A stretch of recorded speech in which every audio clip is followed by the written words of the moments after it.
Hola, ¿qué tal? Soy Karen y bienvenidos a un nuevo episodio de Voces, Amazonía Buen Vivir, un espacio para conversar con personas que están cambiando el mundo desde su propio territorio. Hoy viajamos simbólicamente al corazón de la Amazonía peruana para hablar con una mujer que decidió dedicar su vida a proteger uno de los pulmones más importantes del planeta. Ella es Tatiana Espinosa, ingeniera forestal y fundadora de Arbío, una organización que conserva más de 1000 hectáreas de bosque en Madre de Dios.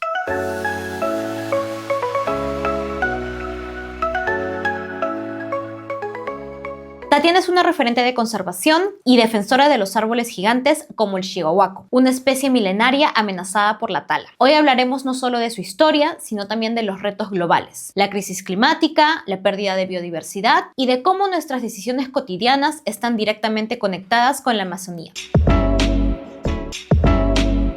Tatiana, bienvenida a Voces. Muchas gracias. Gracias, Karen. Muchas gracias por la invitación. Tatiana, me gustaría comenzar este episodio de Voces conociéndote y que nos cuentes un poco cómo así te interesaste por la Amazonía. ¿Dónde nace tu interés, tu amor por la Amazonía, por la conservación? Pues yo soy limeña, en realidad del Callao, soy chalaca. Pero desde niña siempre he estado muy vinculada he sido muy curiosa, siempre he estado en el parque, muy vinculada a los árboles, al suelo, a las plantas, los animales. Entonces, sí, era una niña muy activa también. Entonces, creo que desde niña siempre quería eso, ¿no? Quería trabajar en temas más quería ser bióloga, me salía también temas de mucha ciencia, ¿no? De medicina, por ahí. En el colegio me gustaba mucho la ciencia y bueno, creo que el estudiar en la agraria fue un poco también impulsado por mi hermana mayor que me llevaba a la universidad cuando yo era niña. A los 10 años más o menos yo iba a la agraria con mi hermana, ella es 10 años mayor que yo y me parecía hermoso, ¿no? La universidad. Primero que había sol porque queda en La Molina, segundo que habían vacas, caballos, habían animalitos, me encantaba. Jardín botánico, una maravilla, ¿no? Me gustaba mirar los árboles, no sé qué, me quedaba ahí esperándola. Entonces creo que por ahí fue el impulso, ¿no? De yo decía, yo voy a estudiar acá.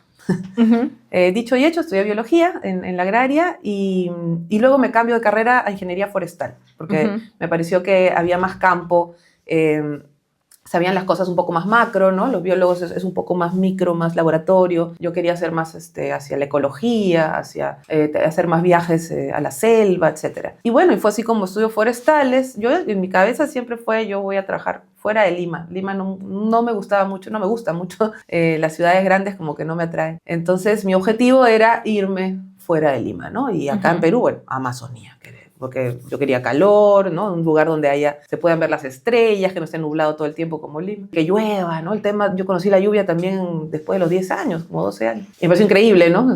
Primera vez que sientes que del cielo caen gotas de agua, así, ¡wow! ¡Qué increíble! Y la lluvia torrencial que hay allá. Entonces, claro, llego a la sierra o a la selva y siento la lluvia y digo, no, pues acá, esto es lo máximo, ¿no?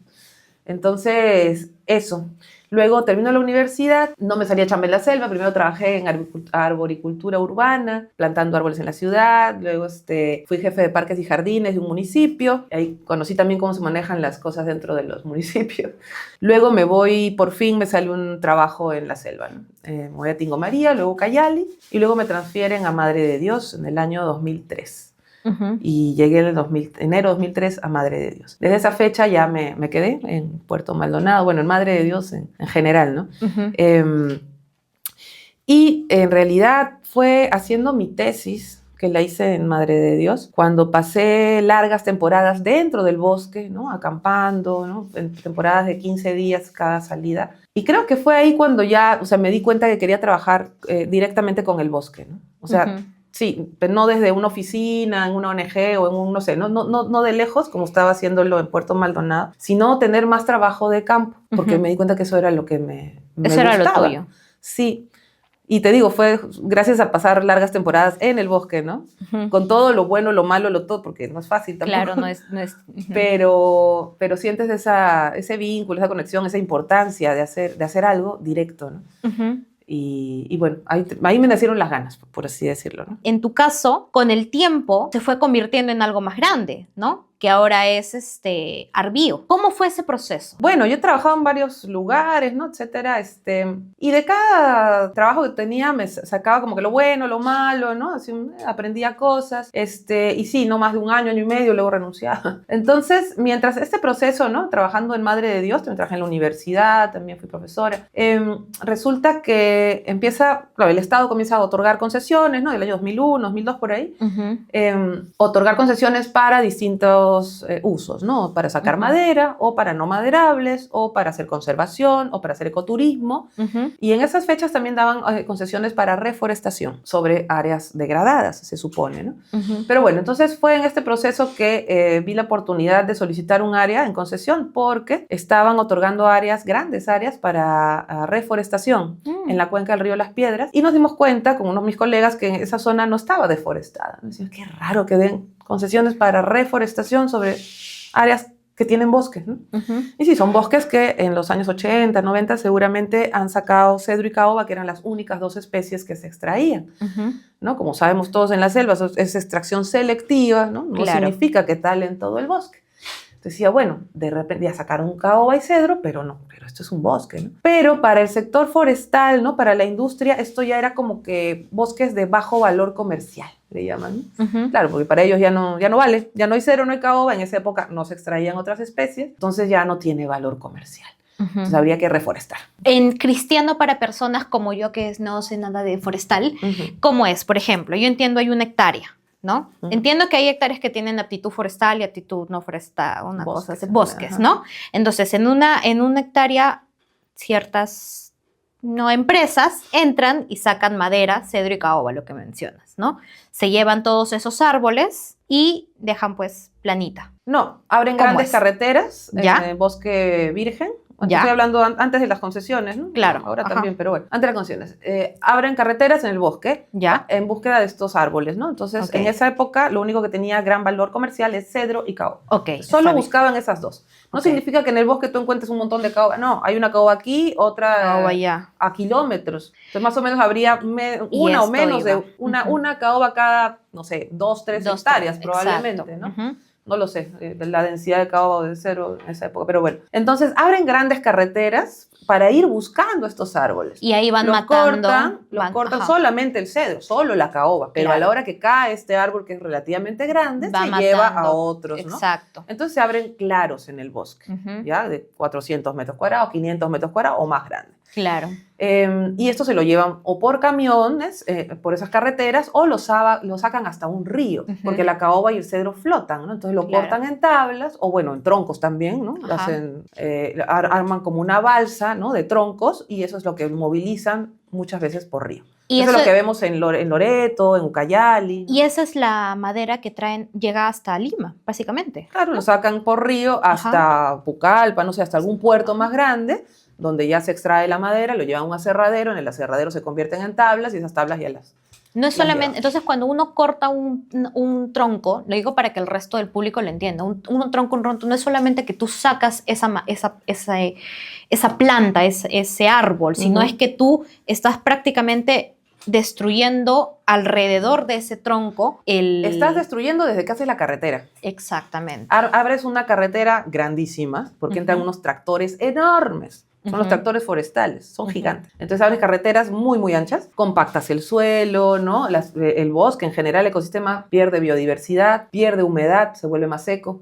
¿Sí? Luego sacas estos árboles que muchas veces son los más grandes, más antiguos, cedro y caoba más o menos, pero el caso de Chihuahuaco sí es gravísimo porque son los más grandes, los más viejos. Bueno. Entonces sacan cedro y caoba, que también terrible, pues no, cortan estos árboles, y a la hora de cortarlos también se abre este hueco que te digo, ¿no? Claro. Y ahí aprovechan algunas otras especies de empezar a regenerarse, porque necesitaban justamente luz. A la hora que tú sacas un árbol, abres un claro, por eso es un claro, ¿no? Un lugar donde entra luz, y ahí muchas de las especies que están esperando, ¿no? Esas semillitas que hay montones que están esperando, empiezan a regenerarse. Entonces, por un lado, hay mucha justificación que dicen, ay, no, pero necesitamos abrir claros para que las otras especies crezcan. Los claros siempre existen. O sea, los árboles se caen por tormentas, por un rayo, por lo que sea. Entonces, son claros naturales en el bosque, ¿no? Hay cierta cantidad de claros naturales que lo que hacen es regenerar, sí, otras especies, ¿no? Le dan oportunidad para que crezcan otras especies. Pero bueno, en este caso es antinatural, ¿no? Tú mismo cortas los... Aparte, el bosque es sabio.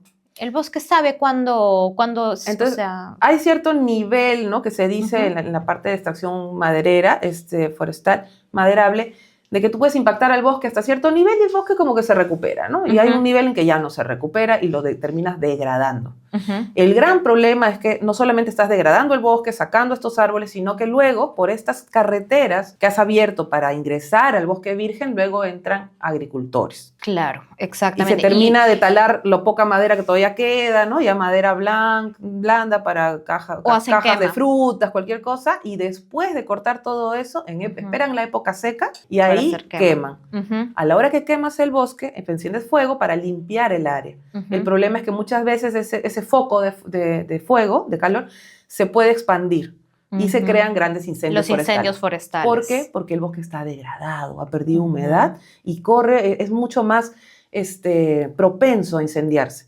Si ujú, el bosque estuviera sano, el ujú, bosque contiene humedad, suficiente humedad, biodiversidad, etcétera, y no se llegaría a incendiar.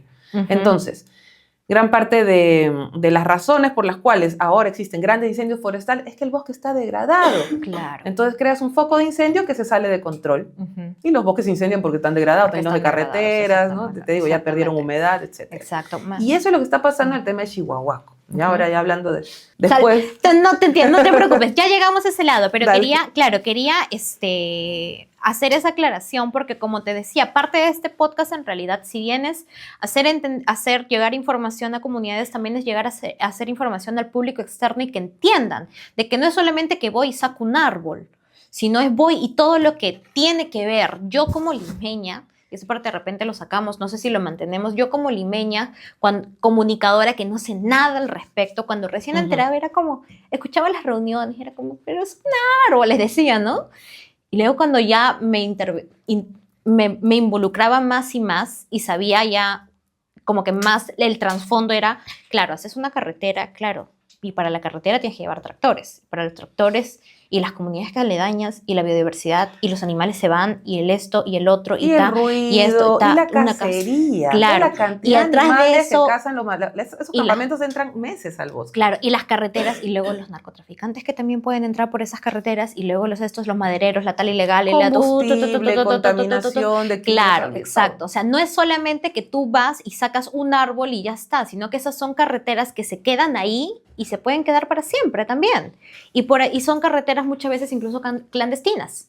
O sea, Sí, claro. ajá, Claro. Muy pocos, o sea, la mayoría no tiene estudio de impacto ambiental. Es más, ni se los piden. Exactamente, No se claro. piden. Es muy interesante en realidad y que el público externo conozca que no es solamente quitar un árbol para traerlo, sino todo un ecosistema que es dañado cuando tú talas un árbol de la Amazonía peruana por querer hacer una mesa de cedro. De la Amazonía Una mesa- peruana, de los bosques o de cualquier. forestales, ¿no? Ujú. Bosques peruanos, que es patrimonio forestal de Exactamente. todos los peruanos. Ojo, Ujú. no son áreas, estamos hablando de concesiones, ¿no? Ahora son Ujú. concesiones. Concesiones son concesiones. O sea, Ujú. es el Estado peruano el que está dándote un permiso para que estés ahí, ¿no? Por un título, por cierta cantidad de años para que hagas tales actividades. Ujú. Pero ¿quién lucra de ahí? En realidad, esos bosques es de todos los peruanos. Somos de todos. Como la exacto. concesión que yo estoy gestionando, estoy Claro. cuidando un bosque que no es mío, que es de todos. Exacto. Ajá. Y volviendo al tema de Arbillo, entonces tú pediste una Solicito concesión. esta área. Ujú. Ajá. ¿Y cómo así nació entonces Arbillo? Solicito esta área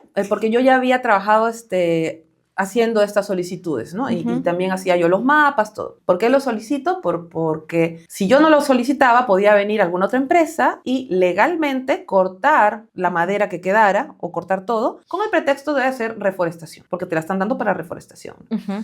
Entonces, sabiendo yo que la Cuenca del Piedra está bien conservado, hablé también con investigadores y todo, o sea, esa zona yo no conocía, Ujú. lejos, ¿no? Pero está bien conservada, veíamos las imágenes satelitales, que no es fácil porque en esa época no había Google Maps, ni nada, Claro. estoy No hablando de había Google 2003, Earth, no había nada, claro. pero me voy en Rena, consigo mapas, hablo con otros colegas, y me dicen, no, en esta área solo se ha sacado cedro y caoba, todo, o sea, todo lo demás es bosque. Claro. Entonces digo, uy, no, entonces, ¿qué hacemos? Bueno, pide el área, ay, verdad, ¿no? Entonces lo solicito, y luego me olvido un poco del tema, porque pasan más de 2 años y me llega luego ya el contrato. O sea, Ujú. todo fue favorable y me dan el contrato, ¿no? En el año 2006. Yo ya estaba a punto de viajar a hacer un posgrado, justo cuando me dan el contrato. Entonces, con mayor razón dije, voy a estudiar un poco más a ver qué, ¿no? qué se puede hacer con esta área que me acaban de otorgar. O sea, para mí es increíble que me estén dando casi 1000 hectáreas de bosque a mi nombre por 40 años renovables. Yo tenía el contrato y nada más decía, wow. Y ahora, ¿no? Pero es una gran responsabilidad también. Por y yo, supuesto. ¿qué hago con esto? ¿No? Qué increíble tener un bosque. Entonces me voy a estudiar, me voy a Costa Rica 2 años a hacer la maestría. Retorno en el año 2009 y hago la primera expedición, porque yo no conocía el área. Hago la primera expedición a la zona y me di cuenta que era un área muy bien conservada, con árboles gigantes, con mucha fauna. Solo encontré cazadores que cazaban guanganas y sajinos. Y eso a mí me indicaba que había bastante ¿no? fauna. Conversé con ellos, no pasa nada.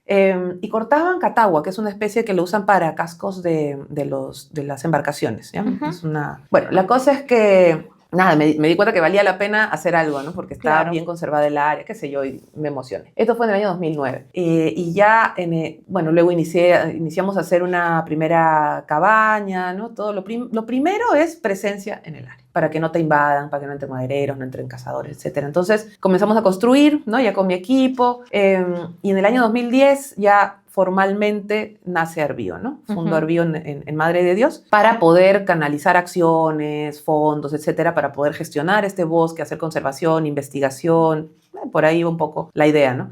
Como forestal me pongo a inventariar o, bueno, explorar el bosque y empezar a ver qué árboles existían, ¿no? Qué especies. Y ahí es cuando me doy la grata sorpresa que había muchos árboles de chihuahuaco, mucha madera dura. Es una zona de bajío, o sea, que se inunda temporalmente, y eso le gusta mucho al chihuahuaco y a otras especies de madera dura. Entonces, eso me pareció súper interesante, ¿no? Y ahí es donde digo, ok, acá hay chihuahuaco, y chihuahuaco ya se está comenzando, se comenzó a cortar como en 2001, 2002, comenzó el boom del chihuahuaco. ¿Por qué no lo cortaban antes? Porque se cortaba cedro y caoba, que es una madera mucho menos densa, es más fácil de cortar. El chihuahuaco no se podía cortar con las motosierras anteriores, ¿no? Recién cuando llegó la tecnología de los dientes diamantados de las motosierras, ahí recién pudieron darle duro al chihuahuaco. ¿Por qué es tan importante el chihuahuaco? Maderablemente, porque es una madera muy densa, muy durable, no tienes que preservarla ni nada, aguanta a la intemperie, por ejemplo, para decks, ¿no? Entonces, se usa mucho para departamentos de lujo acá en Lima, piscinas, ¿no? Esto es madera que va en las piscinas al aire libre, para bancas y esas cosas también al aire libre. En Lima, ¿no? Se exporta también para pisos de parquet, igual decks, en Holanda incluso han hecho esas sillas de hospitales y cosas así, de parques, ¿no? Al aire libre también. Y en la Amazonía son árboles. Eso es en cuanto a la madera, ¿no? Claro. En realidad, la mayor importancia como especie y como ser vivo es que crece muy, muy lento, ¿ya? La tasa de crecimiento es lentísima. Entonces, cuando tú encuentras un árbol que tiene 1 metro de diámetro, que no es tanto, es 1 metro, ¿no? Es un árbol así, de diámetro, ¿no? De arriba, porque luego tiene unas aletas gigantes, bueno. Resulta que ese árbol ha tenido que pasar más de 700 años para que llegue a 1 metro de diámetro. ¡Wow! Entonces, para que veas lo antiguos que son. Entonces, lo triste, ¿no? Es que estamos cortando chihuahuacos, como te digo, desde el año 2001, 2002. Seguimos cortando hasta ahora. Sin siquiera saber la edad de este árbol, ¿no? O sea, no sabemos su ecología, no sabemos su ciclo de vida, no sabíamos, ¿no? Su ciclo de vida ni su edad, pero la industria dijo, esta madera es buena, y hay bastante en el bosque, ¿no? Y son grandazos, y de cada árbol me sale un montón de metros cúbicos, porque mide 50 o hasta 60 metros de altura. O sea, es enorme, y es recto, muy recto. O sea, después aletas grandes tiene al inicio, y luego es un tronco recto, hasta arriba. Es perfecto para el tema de la madera, ¿no? Claro. La madera tú no quieres que tenga ramas, quieres que sea rectito, que tenga nada, poder cortarlo en tablas, ¿no? Lo más cilíndrico posible, y todo eso cumple el chihuahuaco. Y por eso la industria lo comienza a cortar. Y como te digo, son gigantes, entonces sale bastante madera, ¿no? Y se exporta como tablas, así tablas, o como tablas, o como piso de parquet ya directamente en tablillas, ¿no? O sea, no se le da ni siquiera mayor valor agregado, sino se manda así nomás. Hay mucha demanda, sobre todo por parte de China. China es el mayor comprador, el segundo es la Comunidad Europea, la Unión Europea. Estados Unidos y también un poco por ahí México y otros países son los que compran. Entonces, en realidad la importancia de la especie, el valor que tiene es en el bosque. Porque imagínate que pasen 700 años o más de 1000 años en nuestro bosque, hemos demostrado que tenemos árboles que tienen más de 1000 años de edad. ¡Wow! Imagínate, es increíble, ¿no? Es mucho respeto más bien que hay que tener a estos seres. Por supuesto. Que son como monumentos naturales, patrimonio natural del Perú Deberían serlo ya, un patrimonio natural. Y no para cortarlos y mandarlo a la China para que lo pisen. Claro, o sea, mil años estamos hablando están desde las épocas de los Son incas. más antiguos que Machu Picchu. Claro, o sea, estamos hablando... Es como decir, ya, destruimos Machu Picchu porque las piedras tienen gran valor en China. Exacto, es hora de hay que mandarlo en pedacitos. Sí, o sea, hay que cortarlos, traemos una sierra gigante, ya, vamos a cortar todo. Hay que mandar las piedras porque tienen valor. Al contrario, hay que hacer un santuario para ellos, mejor. Imagínate cuánto valor podríamos tener si más bien le diéramos este valor ecológico y de investigación. ¿Sabes lo que es investigar un árbol de 1000 años? Hoy ya estamos recibiendo también solicitudes y toda gente que dice, quiero ver tus árboles, quiero tener una muestra de tus árboles, quiero saber qué pasó en esos 700 años o 1000 años de vida del árbol, ¿no? Hay mucho por aprender de los árboles. Claro. Entonces, el valor que tiene de investigación, el valor que tiene a nivel ecológico, porque durante esos cientos de años ha ido creando relaciones con muchos organismos, con muchas especies, desde bacterias, virus, hongos, otras plantas trepadoras, anfibios, reptiles, aves, monos, mamíferos, o sea, todo. Te digo, miles de organismos, miles de especies diferentes que han creado mutualismo, simbiosis, distintas formas de interactuar con el árbol, ¿no? De hospedarse ahí, de alimentarse de la flor, del fruto, ¿no? De dispersar las semillas, de que el chihuahuaco les da también cobijo. Por ejemplo, los murciélagos viven en las cuevas que se forman en las raíces del chihuahuaco. Wow. Y luego le ayudan al chihuahuaco a dispersar las semillas, porque se llevan el fruto, se comen lo de afuera, ¿entiendes? O sea, en vez de estar mandándolo como parqué.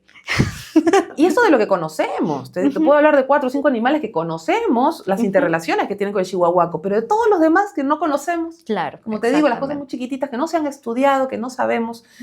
Entonces, tiene miles de interacciones con todos los organismos de la Amazonía durante cientos de años. Esas interacciones, esos vínculos, no se pueden recuperar plantando otro árbol. Dice, yo corto y planto. Sí, ya planta, ¿y cuánto vas a esperar para que se cree todo Se esto? va a la tierra y todavía no va a terminar de crecer. Entonces, son irreemplazables. Todas estas redes de conexión se rompen a la hora que tú te llevas uno de estos árboles. Entonces, no es solo el árbol, de nuevo, ¿no? Que decimos, es la carretera, es la degradación, es la compactación del suelo, es la pérdida de biodiversidad, es la pérdida de humedad. Es todo. Es romper todas estas cadenas, ¿no? Todos estos vínculos y interacciones que tiene el árbol con miles de organismos vivos alrededor. O sea, es todo, ¿no? Además de que estás poniendo en riesgo la especie, porque ya está demostrado que no es sostenible cortar chihuahuaco. Primero, por la edad que tiene. Segundo, porque ya se sabe también de que no hay reclutamiento, es decir, que no hay suficientes árboles jóvenes que puedan reemplazar a los adultos que se están talando.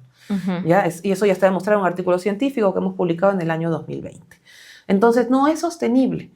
Sin embargo, muchas empresas siguen llamándole, ¿no? Manejo sostenible, cuando está demostrado que no es sostenible. Entonces ahí estamos fallando también, ¿no? Estamos queriendo en realidad, apoyando legalmente actividades que no son sostenibles con el ecosistema. Claro. Y volviendo a Orbío, ¿cómo nació Orbío entonces? Después nos estábamos en que regresaste, hiciste tu primera expedición. Descubriste toda esta maravilla, descubriste pues que estos 1000 hectáreas que te habían dado en esta concesión forestal, había mucha fauna, habían pequeños cazadores, o sea, era una zona con la que era todavía rica, era un ecosistema rico que no tenía degradación al menos, ¿no? ¿Qué hiciste con esta? O sea, ¿qué fue lo que primero decidiste hacer con esta zona? Bueno, era un gran reto y yo sentí una gran responsabilidad, ¿no? Primero, para proteger este bosque, o sea, para evitar de que ingresen las amenazas circundantes. Como te comentaba, todas estas zonas estaban otorgando concesiones para reforestación. Entonces, a mí me colinda concesión de reforestación, otra concesión que es no maderable, ¿no? De castaña. Yo dije, ok, la concesión de castaña, como es no maderable, no corta madera, entonces no voy a tener muchas amenazas, pero por acá de repente sí, por acá también, ¿no? Colindante. ¿Por qué? Porque las concesiones para reforestación, como te digo, lo que hacen es cortar madera, con el pretexto de que luego voy a reforestar, ¿ya? Entonces legalmente cortan. Entonces, ¿cómo evitamos? ¿Cómo hacemos esto? Lo primero era poder construir algo, ¿no? Para poder tener gente viviendo ahí. O sea, necesito presencia permanente. Claro. Y para eso necesitan fondos, obviamente, ¿no? Claro. Lo primero fue, en todo el año 2009, me la pasé, bueno, trabajé también en una organización, en una empresa privada con temas de cambio climático y junté un poco de plata, ¿no? Porque necesitaba luego poder invertir. En el año 2010 viajo a Madre de Dios y ya comienzo compro un bote, me mando a hacer un bote, compro motores, Qué todo loco, lo necesario. disculpa, no puedo terminar de pensar, wow, ¿cómo es como tengo 1000 hectáreas? Es como que no es como que tengo una casa, no es tengo 1000 hectáreas y tengo que buscar la forma de cómo cuidarlos. Entonces tú tenías que proteger tu bebito. Sí. Básicamente. Sí. Y eso el Estado no lo financia, ¿correcto? No, para nada. El Estado te da una gran responsabilidad encima y luego te fiscaliza. Claro. Tú tienes que ver básicamente, como tú dices, ahorrar tu plata y ver la forma de cómo tú cuidarlo. Exacto. Básicamente. Wow, me parece Entonces, loquísimo. una primera etapa fue así, ¿no? Con lo ahorrado, ¿no? Bueno, también entró también por ahí un socio en alguna época, ¿no? Ajá. También juntamos fondos, no sé qué. Al comienzo fue así, pusimos para el bote, los motores, contratamos gente, me voy al bosque a construir algo, ¿no? Eso fue en el año 2010. Entonces construimos una cabaña. Bueno, todavía, en realidad los pilotes no tenían ni paredes, pero por lo menos ya había techo. Acampábamos, ¿no? En el bosque, inicialmente siempre con carpas. Cocinábamos pues ahí con leña, como sea, ¿no? Pescábamos, llevábamos algo de víveres. Y así durante el año 2010. Consigo una persona, un señor de Montes, ¿no? Que le gustaba, qué sé yo. Entonces, igual todos los meses entrábamos, entraba con mi moto hasta cierto lugar y luego el señor iba en el bote a recogerme a ese lugar. Pero no había comunicación con ese señor porque, claro, no había forma, ¿no? Entonces, yo le decía, ya, el próximo mes, le digo, el 5 de octubre, voy a estar aquí, ya, voy a estar. Y él marcaba en su calendario, todos los días ponía una X para saber qué día estaba. Claro. Y el día aquí 5, me esperas, por favor. Y si llueve, truene, lo que sea, te quedas ahí. Claro. Porque yo en la moto de repente no llego, le digo, porque de verdad una vez pasó. Claro. No llegué, me quedé en la mitad de la carretera, tuve que regresar. Y yo le decía, si no llego, quédate ahí a dormir como sea, ¿no? Y al día siguiente llego. Me ha pasado. Y así, ¿no? Y una vez pasó y al día siguiente llegué, el señor estaba ahí felizmente. Sí. Ahora recién, hace pocos años, ya tenemos internet y bueno, ya no pasamos esa... Bueno, ahora con internet satelital y esas cosas. Sí, pero recién te digo, sí. O sea, mira, en 2015 recién pusimos el pozo, o sea, antes del 2015 mira. No habían baños normales, o sea, cagabas en el bosque, claro, te bañabas en el río. Te limpiabas con la hojita nomás, claro. No, bueno, te dio baño seco, de cierta forma, ¿no? Pero te bañabas en el río, pues claro, no había ducha, no había esas cosas. Bueno, entonces, y así poco a poco, ¿no? Ahora ya tenemos internet satelital también de Starlink, muy buena señal, así que ya las cosas van cambiando, ¿no? Pero te digo, desde el 2010 era distinto, era más complicado. Entonces, lo primero fue eso, ¿no? Poder tener presencia permanente en el área. Lo segundo fue comenzar a explorar el bosque y sobre todo las zonas, los linderos. Los linderos, los vértices, para poner carteles, para decir, estamos aquí, ¿no? Claro, exacto. Entonces era concesión, Arbío, porque ya había fundado Arbío, ya existía, y luego acá se respeta el bosque. Ese fue nuestro lema de los carteles, ¿no? Acá se respeta el bosque, como diciendo, acá no es prohibido entrar, no me parece más bonito decir, aquí se respeta el bosque. Y aparte, bueno, al ser al ser tan grande el territorio, es muy fácil que se puedan meter, ¿no? Sí, mira, hablar de 1000 hectáreas en Amazonía no suena mucho, porque claro, se manejan miles de hectáreas.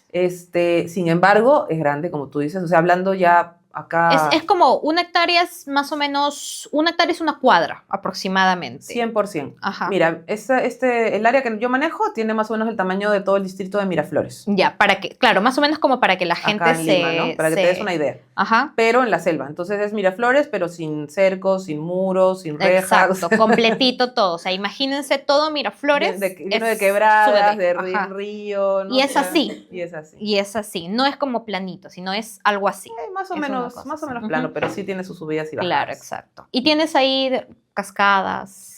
No, porque es selva baja. Ah, selva baja. Como te digo, no es tan así. Claro. Ondulado. Claro. Okay. Y más bien se inunda. Más bien tengo zonas inundables. Ah, mira. Ya, ok. Que es bueno para las especies como el chihuahuaco. Ah, mira, qué interesante. Se inundan de manera temporal. Entonces hay épocas, en la época de Claro, lluvia, en la época de lluvias. hay zonas Ajá. parte del área se inunda. Y es bonito porque en realidad, bueno, hay zonas donde ya no puedes entrar, no llega hasta acá, pero hay zonas que se inundan no mucho, y son interesantes para varias especies, por ejemplo, de anfibios, ¿no? Que necesitan esta zona. Entonces se llena de ranas, de sonidos. Qué lindo. Y en estas zonas crece justamente Chihuahua. A Chihuahua le gusta mucho el agua. Está cerca de quebradas, está cerca de ríos o en estas zonas que se inundan temporalmente. Ok. ¿Y de ahí qué más? ¿Cuál fue la siguiente etapa después de visitar todos los linderos? Tú has recorrido, me imagino, toda tu casa, por así decirlo. Hay zonas difíciles, claro, que en muchas épocas, bueno, que solo en una época del año se puede caminar porque se le pasa inundado. Pero sí, ya tenemos todos los linderos abiertos, los caminos, ¿no? Bueno, eso se tiene que renovar casi todos los años o cada 2 años cambiamos carteles. Y eso es lo principal, como te digo, para evitar el ingreso, ¿no?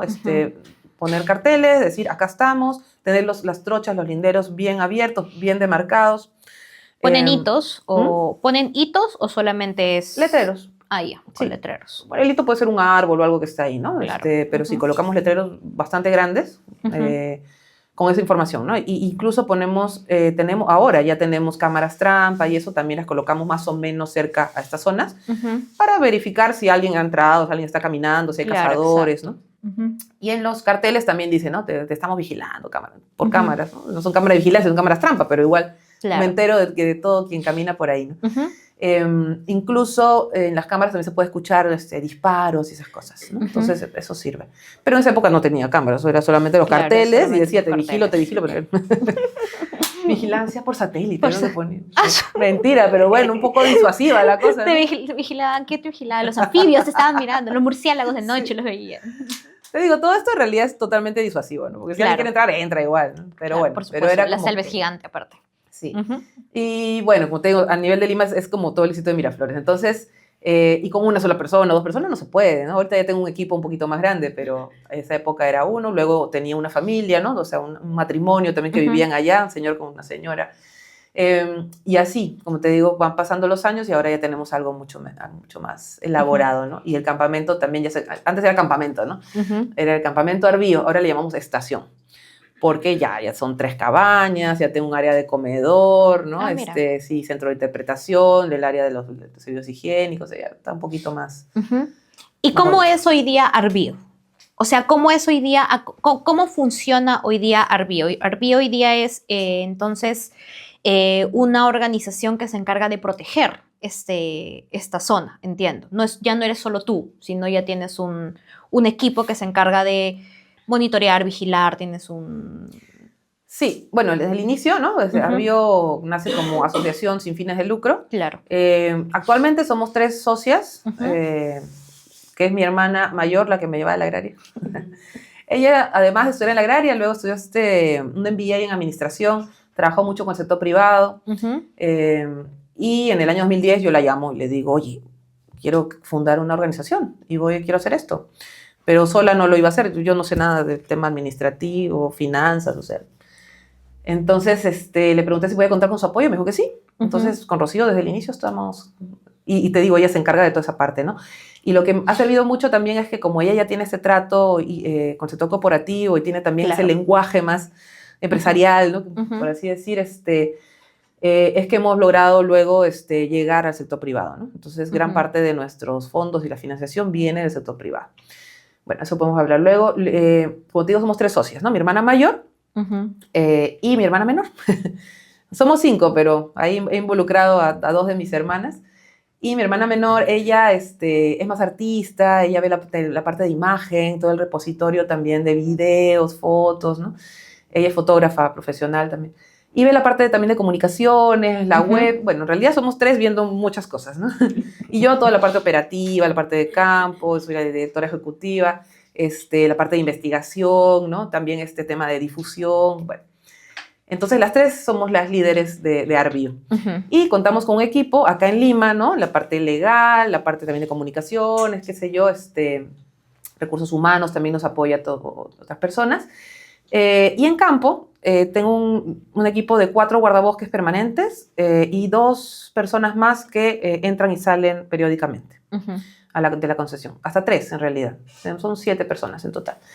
Entonces, permanentemente, por lo menos hay 4 guardabosques en el área, ¿no? Yo viajo todos los meses, igual siempre hay salidas cada 15 días, ¿no? Para llevar víveres, combustible. A la gente que tienes ahí. Herramientas, sí, algún equipo que se malogra. Bueno, entonces cada 15 días hay movida, ¿no? De bote, porque hay que ir primero de manera terrestre, como te decía, y luego en bote.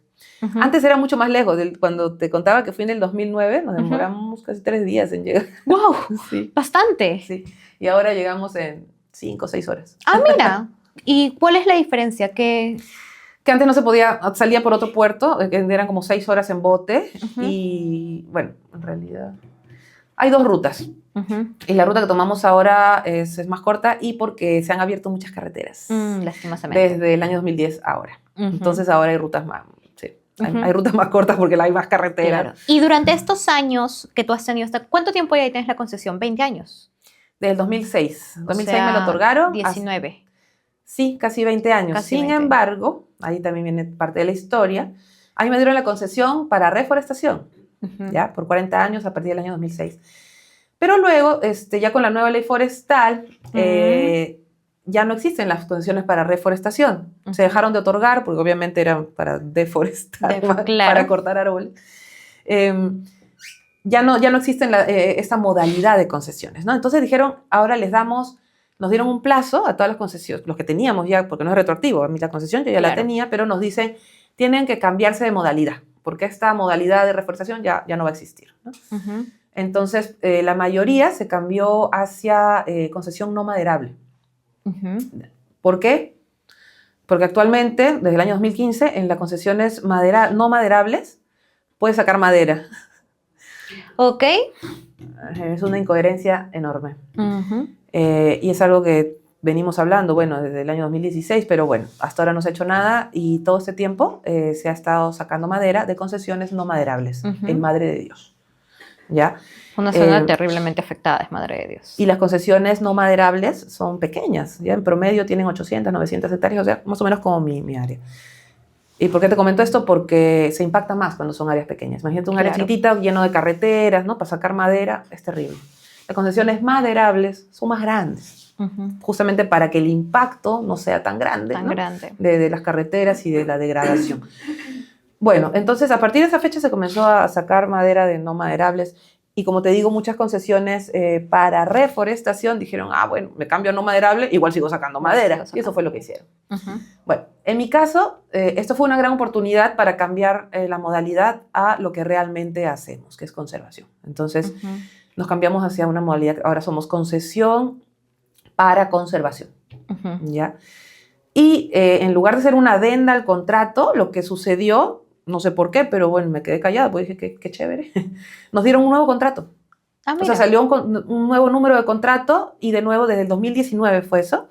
Del 2019 para adelante, 40 años. Mira, o sea, tienes hasta el 2059 y que se sigue renovando. Mi consulta era hacia ahí, teniendo en cuenta que tu zona hay Chihuahuaco, ¿no has tenido tú amenazas de ingreso o amenazas por parte de factores externos hacia tu concesión para poder querer ingresar o quitarte la concesión o amenazar la concesión de alguna forma? ¿O has sentido tú algún tipo de amenaza a la concesión para poder querer ingresar a tu zona para de alguna forma querer extraer este tipo? Claro, permanentemente. Permanentemente.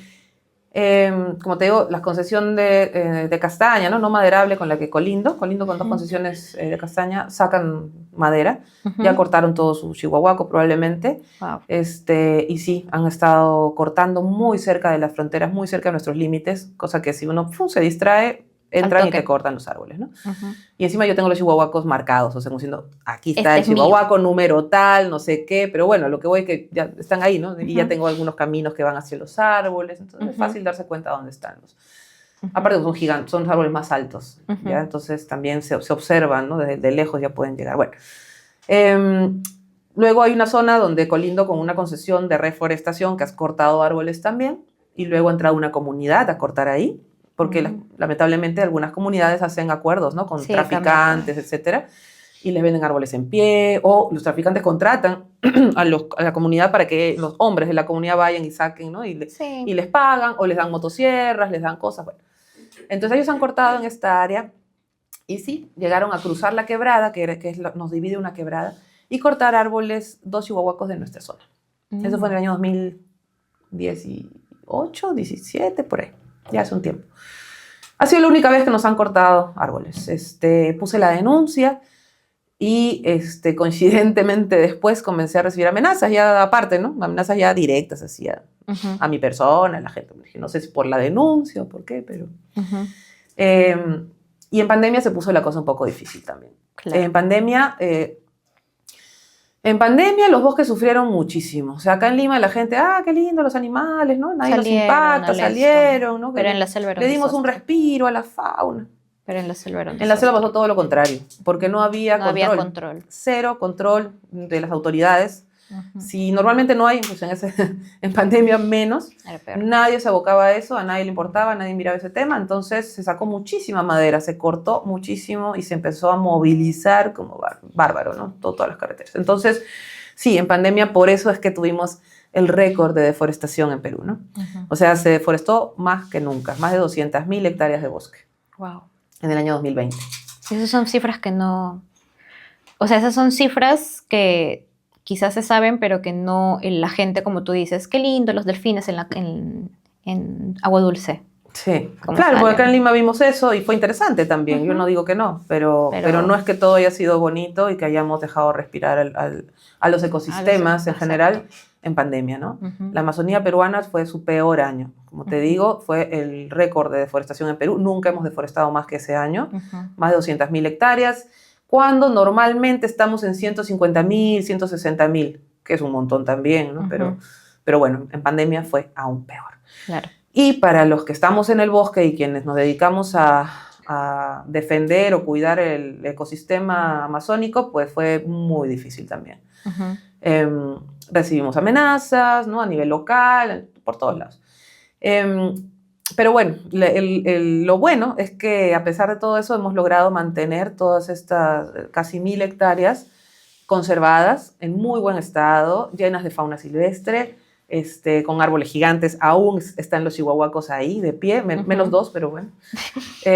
¿Minus 2? Sí.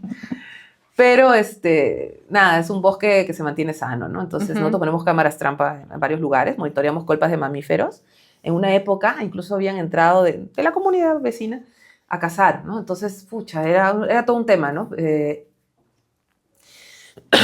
Y en las cámaras trampa ya no había huanganas, que siempre está lleno de huanganas, que son los chanchos de monte, ¿no? Que se movilizan en manadas gigantes.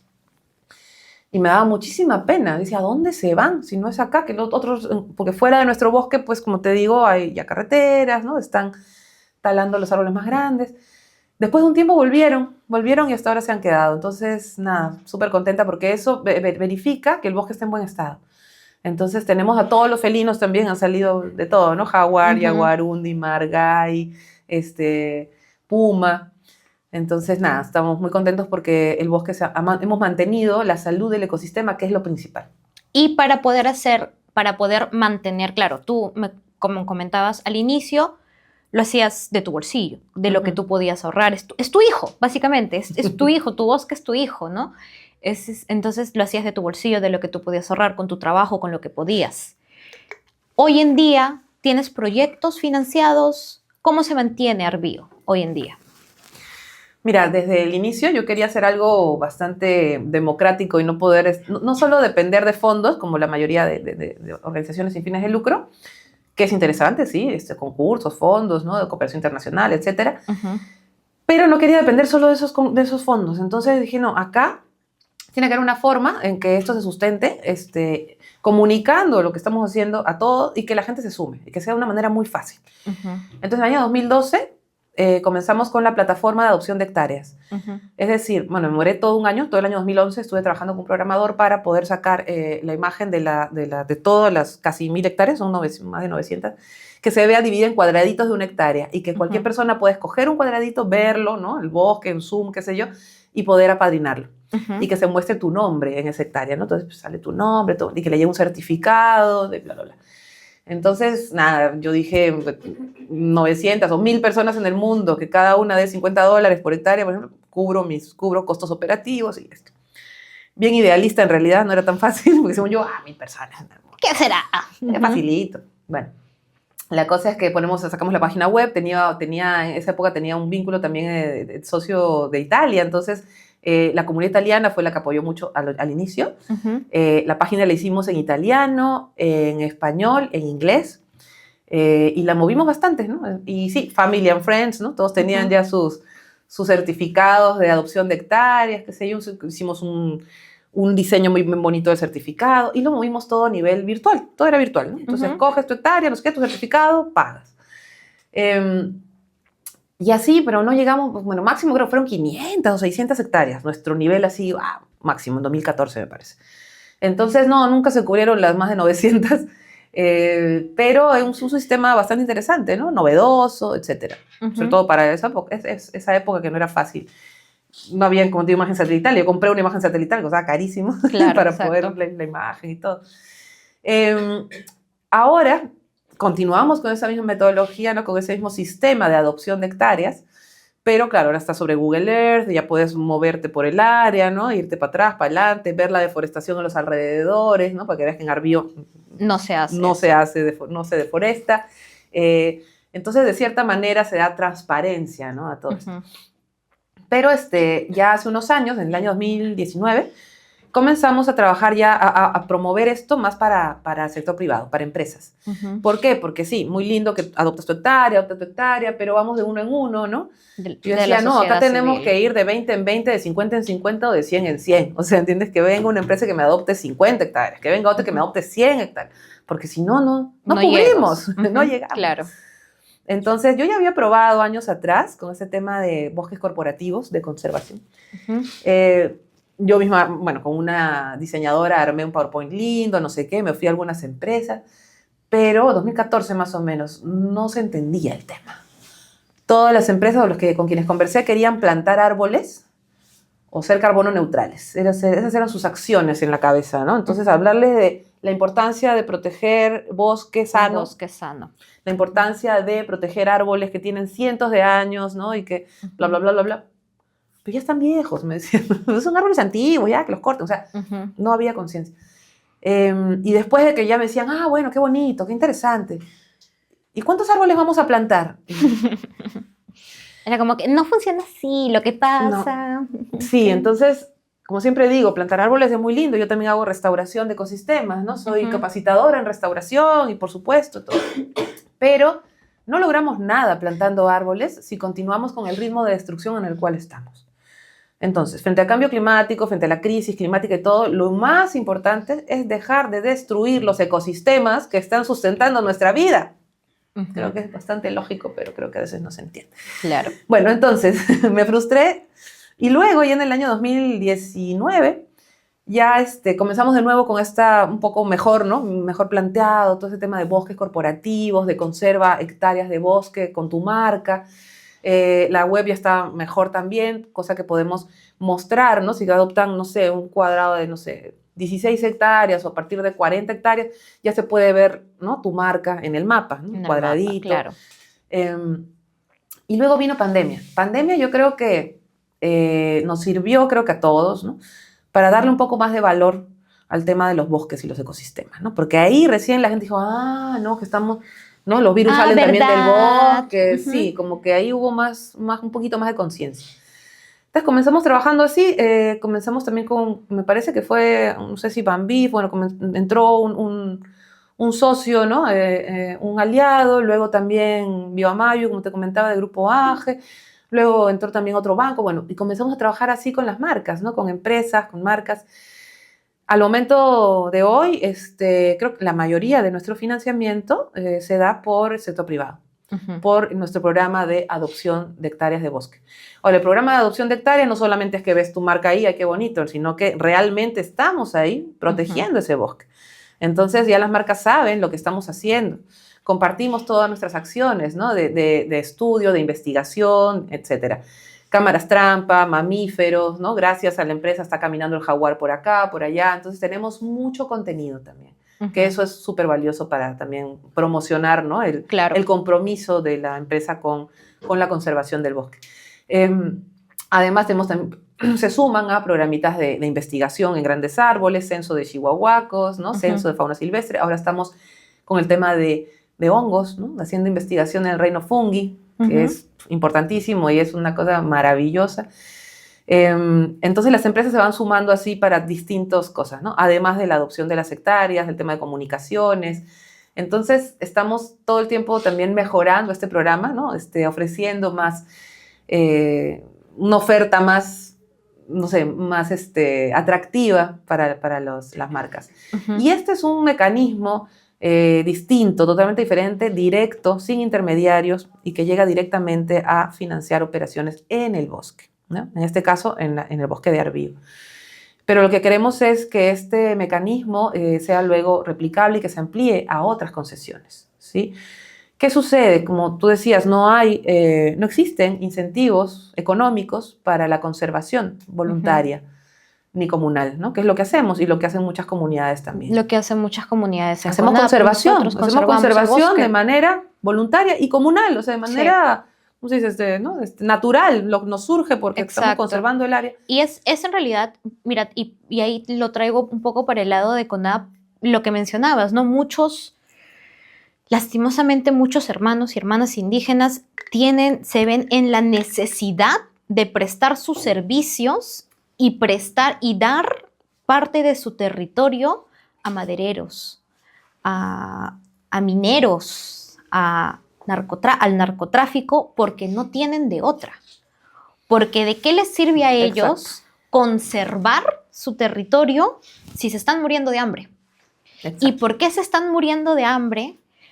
Porque ya no llueve como llovía antes, como para que ellos puedan plantar, para que ellos puedan sacar su yuca, su plátano, etc. Ya no hay peces en el río, ya no hay carne, porque ya los animales se han ido tan al fondo en el bosque por las carreteras, por la tala, por todas esas cosas, todo lo que hablábamos, ¿no? Entonces ya no les queda de otra más que dar parte de lo único que les queda, que es su territorio, porque nadie les paga por conservarlo.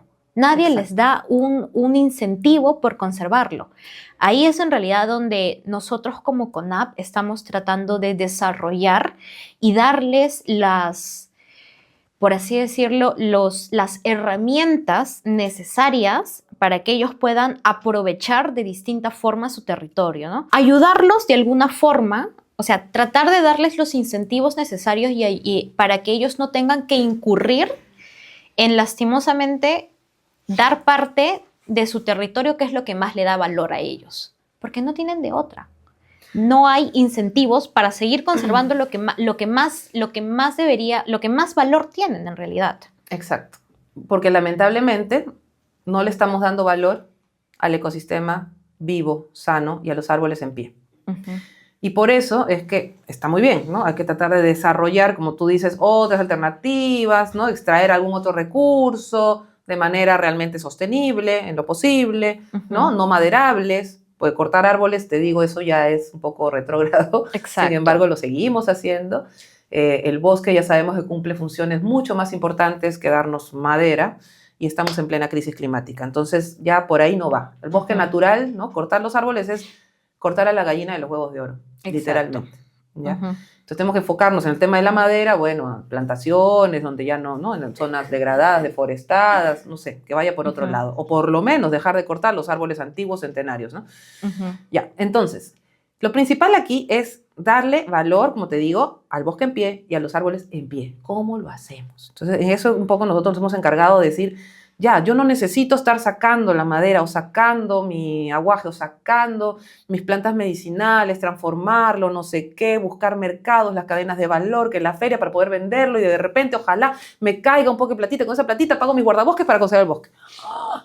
No, sorry, pero es difícil, es una locura. Y ni siquiera voy a estar segura de extrayendo estas plantas medicinales o qué sé yo, hongos o lo que sea.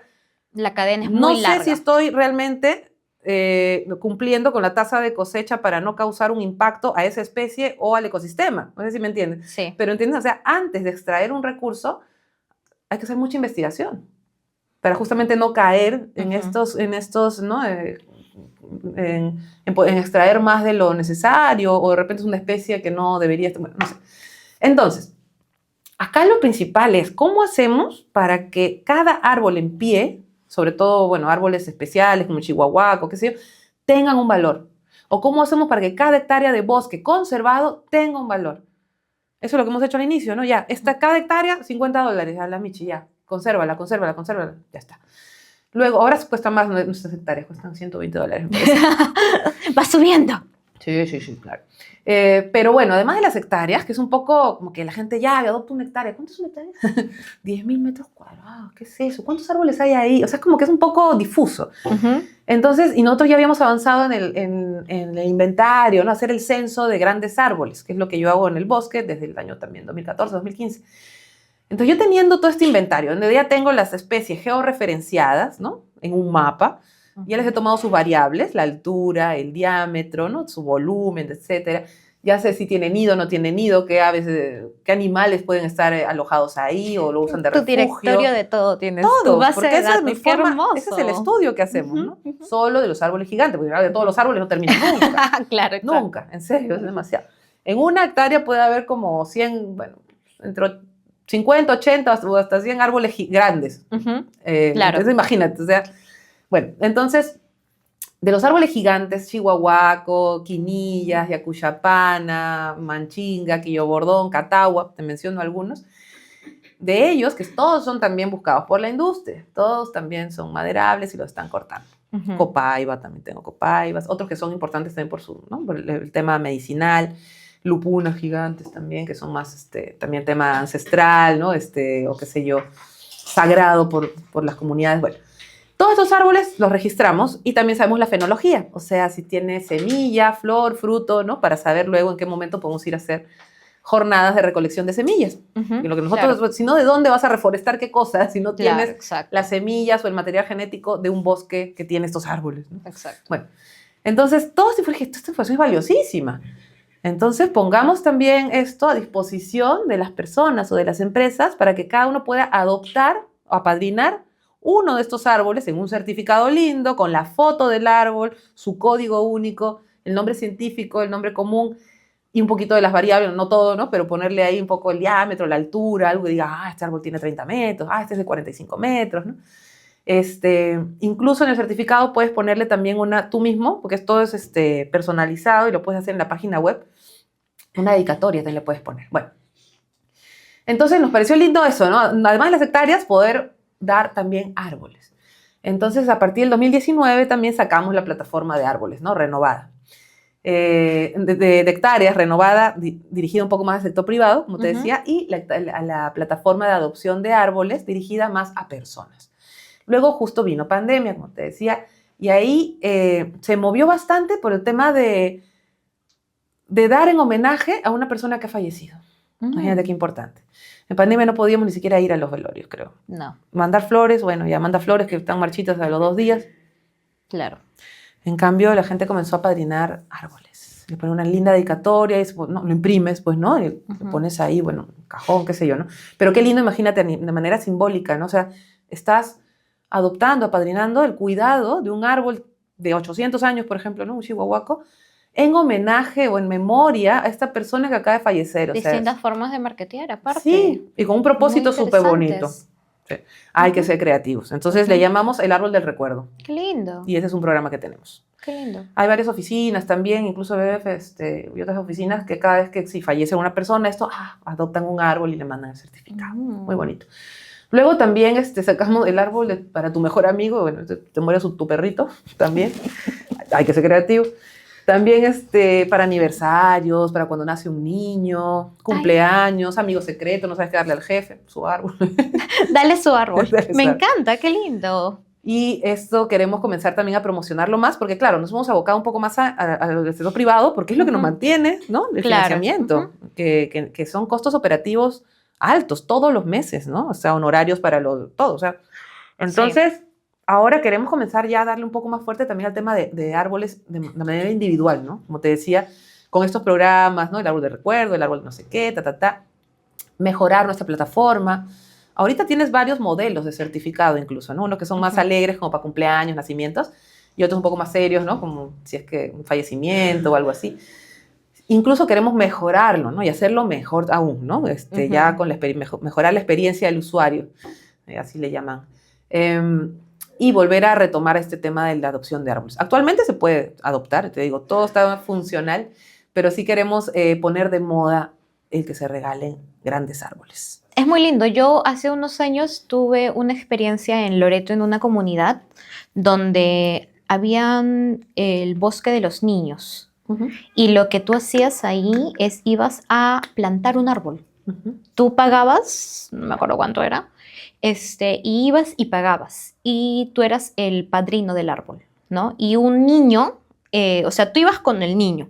Y el niño era el que se iba a encargar en adelante de cuidar ese árbol. Hermoso. Básicamente. Era preciosa la experiencia, era muy bonito, te plantaban, te tomaban tu foto, todo precioso, hermoso, muy bonito. Es muy bonito en realidad lo que me comentas sobre todo eso. Y ya para ir cerrando, me gustaría que, así como nos has contado todo este tema de Arbillo, de cómo se creó todo esto, ¿qué le dirías o qué crees que se debería impartir o contar? ¿O qué te gustaría decirle a los jóvenes de hoy en día en temas de educación ambiental o en sentido de qué es lo que deberían aprender o qué deberían investigar para que no se sigan cometiendo los mismos errores de hoy en día? A mí me hubiera encantado que cuando yo tenía 15, 16, 17, 18 años me hablaran con la claridad con la que hoy en día yo estoy aprendiendo las cosas. Con la claridad o aprender las cosas que hoy en día yo estoy escuchando. Antes las redes sociales no existían de la forma en la que hoy existen. Antes, si a mí siempre me han gustado el tema de... ese tema social antes era más por un lado de perritos y esas cosas. Yo me llevaba a mi casa perros de la calle, gatitos de la calle, esas cosas, ¿no? Pero hoy en día hay muchos jóvenes que sí están por el lado de educación ambiental, de ambientalismo, son muy ambientalistas. Hoy está de moda ser ambientalista. ¿Pero qué te gustaría decirles a ellos, por ejemplo? Jóvenes en general. Pues que hemos nacido en un país privilegiado. Y tenemos una Amazonía exorbitante, llena de vida aún. Somos el segundo país después de Brasil, ¿no? en que tener mayor cantidad de bosque amazónico.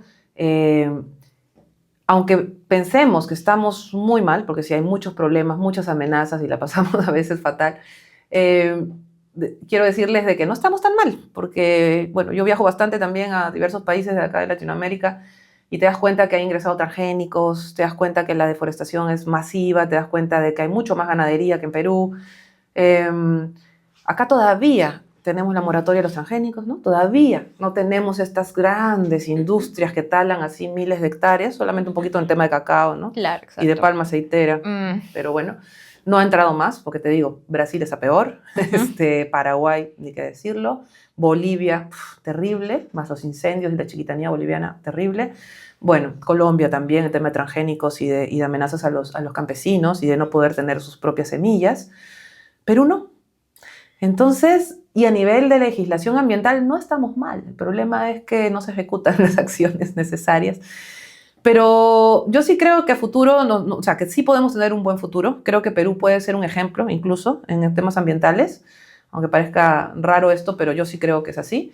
Ojalá que después de que pase este gobierno vengan otros que sean más conscientes, ¿no? Que creo que ahorita estamos pasando por momentos muy difíciles por los gobernantes que tenemos y el Congreso que tenemos, ¿no? Pero confío en que esto va a cambiar, Pero también es muy importante que los jóvenes sean conscientes de que no podemos continuar igual, de que todo se tiene que renovar, tiene que cambiar, de que tenemos que aprender de nuestros errores, tal como lo comentaste. En el sector forestal, sobre todo, me da mucha pena, pero seguimos cometiendo los mismos errores. Y no lo digo yo, lo dicen todos. ¿Sabes? Lo dice Mark Duroyani, que dice que él mismo desde hace años ya hablaba de que más importante que la madera son los servicios que nos ofrece el bosque. Y eso, te digo, aunque hasta en la ley forestal lo dice, pero de manera práctica, ¿no? No lo estamos haciendo, seguimos cortando madera, incluso seguimos cortando árboles que tienen más de 1000 años de manera hasta legal, ¿no? Legal e ilegal. Lo ilegal lo sobrepasa lo legal, pero te digo, hay empresas que lo hacen de manera legal. Ellos dicen, no, yo pago mis impuestos, yo soy legal, hasta ganan premios, ¿no? Y le llaman sostenible, cuando ya está demostrado que no lo es, ¿no? Entonces, eso, seamos creativos. Hay muchas cosas que se pueden hacer a partir del bosque. Y no necesariamente seguir, ¿no? Con estas cosas de sí, mecanismos gigantes, ¿no? Como bonos de carbono, ahora sacan bonos de biodiversidad. No sé qué tal se dan esos bonos, pero muchas veces es para lavar la cara a algunas empresas, muchas veces hay demasiados intermediarios en el camino y lo que realmente llega al bosque es lo mínimo, ¿no? Es así, en comparación de toda la plata que se maneja. Es por eso que en el caso de Arbio, ¿no? En mi caso particular, hemos sacado nuestros propios mecanismos, ¿no? Nuestros propios sistemas de crowdfunding o como se llame, ¿no? Adoptando tu hectárea, adoptando árboles, dándole valor directo al bosque en pie, haciendo todo sin intermediarios, ¿no? Etcétera, etcétera, de manera transparente. Entonces te digo, no tenemos necesariamente que seguir con todos esos preceptos, ¿no? de las cosas gigantes, no, podemos inventarnos nuestros propios mecanismos, podemos hacer nuestras propias formas, podemos crecer de manera orgánica, haciendo las cosas bien. Eso se nota. ¿Sí? La transparencia, cuando haces las cosas bien y no tienes miedo en decir las cosas, se nota. En cambio, los que están trabajando de manera no tan, no tan legal, no tan, no sé, ahí se lo cortan, por favor. No hay problema. Bueno, entonces, nada, les diría que hay muchas oportunidades, tenemos mucho por ofrecer al mundo en general. La diversidad es lo que nos destaca y la diversidad es nuestra mayor riqueza. Hemos hablado de diversidad biológica, obviamente, ¿no? Bosques, diversidad biológica, pero estoy hablando de diversidad en todos los sentidos y los aspectos, ¿no? Diversidad de razas, diversidad gastronómica, diversidad de todo. Perú es un país mega diverso, de religiones, de sincretismo, de ropas, o sea, todo. De todo. Y eso es lo que nos hace más valiosos y esa es nuestra verdadera riqueza. Mientras no sepamos trabajar en armonía dentro de nuestra diversidad, no lo vamos a lograr. Entonces, por eso es que más aún ahora tenemos que tener mucho empatía, mucho respeto, mucho de trabajar unidos, de trabajar en comunidad. Eso es lo único que nos va a salvar de todas las crisis que estamos viviendo. ¿Y qué le dirías hablando justo y para cerrar aquí, a los pueblos indígenas? Que lastimosamente se tienen que ver envueltos en esta necesidad de tener que ofrecer sus bosques porque no tienen otros recursos y que no ven otra solución. Ellos que probablemente son tus vecinos, quizás incluso, que no ven soluciones inmediatas, que necesitan soluciones inmediatas y que no las ven. Que sus soluciones para ellos es talar, o que sus soluciones para ellos es vender, o que sus soluciones para ellos es concesionar ellos mismos sus bosques, o simplemente ya rendirse y dejarse que hagan lo que quieran con sus territorios muchas veces. ¿Qué les dirías a ellos que puede ser una solución o una esperanza? Es bien difícil por la situación en que están muchas comunidades o pueblos indígenas. Yo sé de que seguramente muchos están ya cansados, ¿no? De tanto discurso, de tanta cosa, como te digo, ¿no? De que los bonos, que el otro, que va a llegar plata, que nunca llega, proyectos que duran 2, 3 años y luego se van y no dejan nada. O peor aún, sufriendo estas amenazas, ¿no? Directas e indirectas de las petroleras, de las mineras y otras más, o de los taladores, ¿no? Y yo sé que muchas comunidades se involucran finalmente en estas actividades. Por eso cuando trabajamos nosotros con alguna comunidad, yo me concentro mucho en las infancias, me concentro mucho en los niños. Yo creo que es ahí donde se puede dar esperanza, donde se puede dar esa luz y apertura, ¿no? Del panorama, porque lo que están aprendiendo esos niños de sus padres, lamentablemente, es que muchos ya están cortando árboles, ¿no? Están en el tema de la madera o están en la minería, ¿no? Y para ellos es normal y probablemente cuando sean grandes también lo van a hacer, ¿no? O van a ir a una ciudad, no sé. Entonces, yo quisiera que las infancias vean y se den cuenta de que existen otras opciones, de que no necesariamente puedes trabajar en el bosque de manera extractiva, sino de que puedes trabajar con el bosque de manera en armonía. Para eso estamos creando estos mecanismos que la idea es, ¿no? que luego se expandan, de poder dar valor al bosque en pie directamente. Y esto no solamente para concesiones, sino también para comunidades, ¿no? O para ACPs, áreas de conservación privada, regional, etcétera. Justamente todo lo que nos falta, ¿no? Incentivos para la conservación. Entonces, por eso me dirijo a las infancias, porque me es más difícil dirigirme a los mayores, porque como te digo, ya tienen todo este sesgo, ¿no? de cansancio o de ya no creer en las personas que vienen de fuera. Finalmente, ¿no? A mí también me ven como, ¿no? la que viene de Lima, ¿no? Y viene a conservar y piensa que es fácil, ¿no? Bueno, no es fácil para ninguno, pero les diría que tengan paciencia, les diría que definitivamente los árboles en pie valen muchísimo más que cualquier cosa, que mantener su ecosistema sano vale mucho más que cualquier cosa y que ojalá, yo sí quisiera tener esperanza de que pronto vamos a tener ese tipo de incentivos o que se va a lograr darle valor a un ecosistema sano, ¿no? Y que por favor que no se cansen de conservar sus ecosistemas sanos, porque de eso depende no solamente, ¿no? el lograr luego algún tipo de financiamiento, sino que con eso que van a lograr es vivir con calidad de vida, ¿no? En armonía, con agua limpia, aire limpio, tener recursos, poder ir a cosechar cosas al bosque, tener animales que cazar, que es de eso con lo que viven. Te digo, es muy difícil, pero creo que se puede trabajar frente a eso y trabajando también con las juventudes y las infancias, ¿no? Les diría que no se queden callados, les diría que hablen con la verdad, les diría que no se dejen engañar. Y que sigamos adelante. Yo creo que somos muchos. Lo que falta es esto, ¿no? Dar voz a muchas iniciativas, personas, organizaciones que estamos trabajando en armonía con el ecosistema y que podemos sumarnos. Y por eso es tan importante trabajar en comunidad, trabajar unidos. Hay muchas cosas que más bien nos intentan alejar, separar, dividir, ¿ya? Y eso lo vemos en todos lados. Por favor, no es así. Tratemos de hablar con la verdad y tratemos de trabajar unidos. ¿Sí? Siempre y cuando sea con mucho respeto y valorando nuestros bosques, nuestra diversidad, ¿no? Lo que llevamos por dentro y hacia afuera también. Trabajemos en eso. Si quieres, por favor, compartir alguno de tus redes de Arbio, las tuyas, antes de despedirnos. Bueno, en arbioperú.org es nuestra página web. Ahí pueden ingresar y ver nuestro sistema de adopción de hectáreas y de árboles. También tenemos un blog en la página. En Instagram estamos como Arbio Perú. Facebook, TikTok. Asociación Arbio Perú. En TikTok también como Arbio Perú.